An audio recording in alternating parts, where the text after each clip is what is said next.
the lights go down, and then the stage lights up, and there's an elephant, and Ernie is on top of the elephant. Listen, if you know Ernie, you know Ernie did not know normal. Loud. His voice carried through a room when you knew if Ernie was in a room when you walked into the room. Ernie was just somebody that in a crowded room you gravitated to him, and he was always rough on the exterior, but a teddy bear on the inside. And when there was a room and Ernie didn't know you, he would clear the people out of the way and go stick out his hand and shake it and give you a big bear hug and tell you who he was. And he would find out what you were interested in, and he would talk to you like there's nobody else in the room.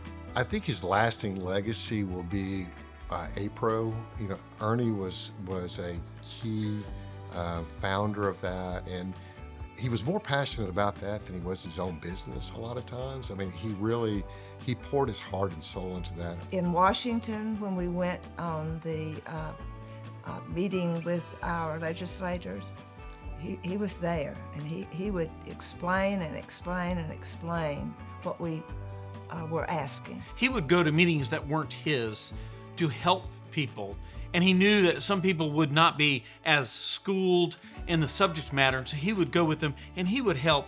Ernie clearly understood what the transaction was versus what the transaction was thought to be, and so he was very good in Washington. Ernie was a true legend of the industry. He served as president of TRIB, he served as president of APRO, and he was always one that was willing to share his knowledge, his opinions too, just an all-around legend that really truly cared for the industry. Believability.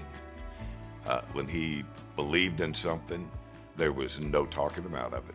There was absolutely not going to change. If he believed it, he was going to make it happen. You know, Ernie was told, don't touch it, it's just a prototype. And then the next thing you knew, of course, he was the last one to go into the space, and then all the lights go off.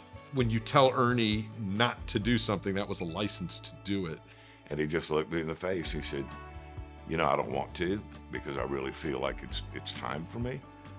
But I also don't want to do anything to hurt this industry or put anybody in a bad light. So I'm going to let you out of your commitment, and I want you to change your vote on the next vote. And I thought that was just really big of Ernie to be the one. And he just said, if it's the right thing for the industry, he said, let's do it. And so we got it solved. The coolest thing was he was a big Beatles fan, and I walked in there to the first Beatles album with Meet the Beatles, except Ernie's picture was on it as well.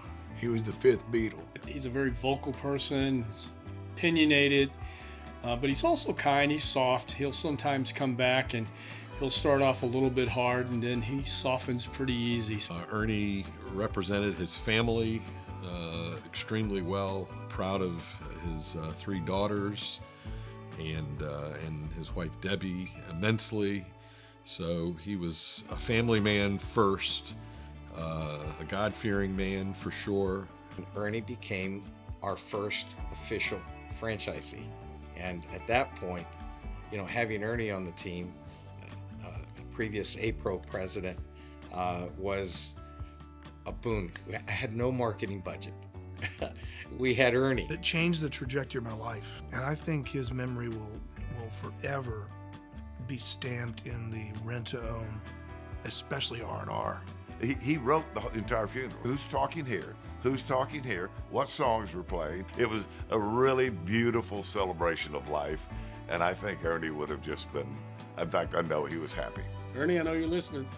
Have a good old time up there. We'll see you another day. Ernie, I'd like to say thank you for everything that you did for me throughout the years. I think I would make certain that Ernie knew he made a difference. Ernie, our industry is better having experienced your love and your passion.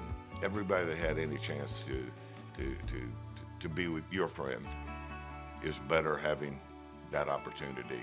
I think great leaders, great dads, great husbands leave a giant hole when they leave. I think that Ernie is leaving a giant hole in his family. Save me a seat at the table on the other side, brother.